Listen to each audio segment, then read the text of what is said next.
నమస్కారం. ధర్మ సందేహాలు కార్యక్రమానికి స్వాగతం. అనునిత్యం ప్రేక్షకులు ఎన్నో సందేహాలను కలిగి ఉంటారు. వాటన్నిటిని నివృత్తి చేసే ఏకైక కార్యక్రమమే భక్తి టీవీ నిర్వహిస్తున్నటువంటి ధర్మ సందేహాలు కార్యక్రమం. మరి ప్రేక్షకులు వారికి కలిగిన సందేహాలను ఉత్తరాలు, ఈమెయిల్స్ ద్వారా మాకు రాసి పంపించారు. ఈనాటి కార్యక్రమంలో వాటిని నివృత్తి చేయడానికి మన ముందున్నారు ప్రముఖ ఆధ్యాత్మిక యాత్రికులు బ్రహ్మశ్రీ డాక్టర్ కాకునూరి సూర్యనారాయణమూర్తి గారు. వారిని అడిగి తెలుసుకుందాం. నమస్కారం అండి గురువు గారు. నమస్కారం అమ్మా.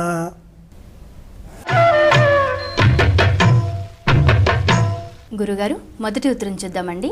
అలాగే. ఖమ్మం నుండి కమలాకర్ రావు గారు పంపించారు. అల్పాహారం తిని పూజ చేయవచ్చునా తెలియచేయండి అని అడుగుతున్నారు. మనకు 18 స్మృతులు ఉన్నాయి.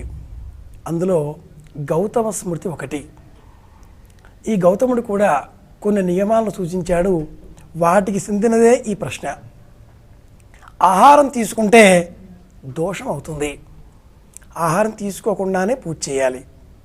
అయితే ఏమీ తీసుకోకుండా ఉండలేము, శరీర స్థితిని అనుసరించి అల్పాహారం తీసుకుంటాము అంటే అది కూడా ధర్మం నిషేధించింది.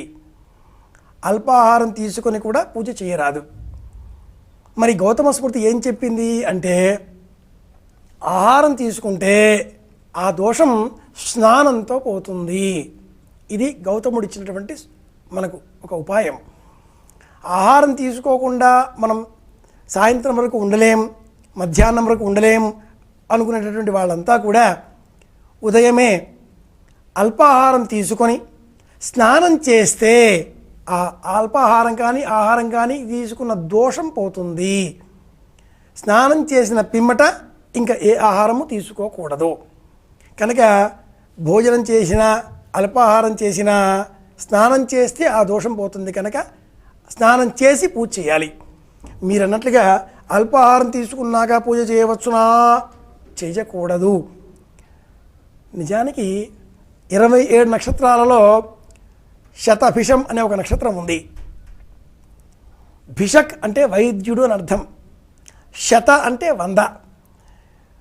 ఒకరోజు 100 సార్లు ఎవరైతే నీళ్లు తీసుకుంటారో వాళ్లకు ఏ రోగము రాకుండా కాపాడుతుంది ఈ నక్షత్రం.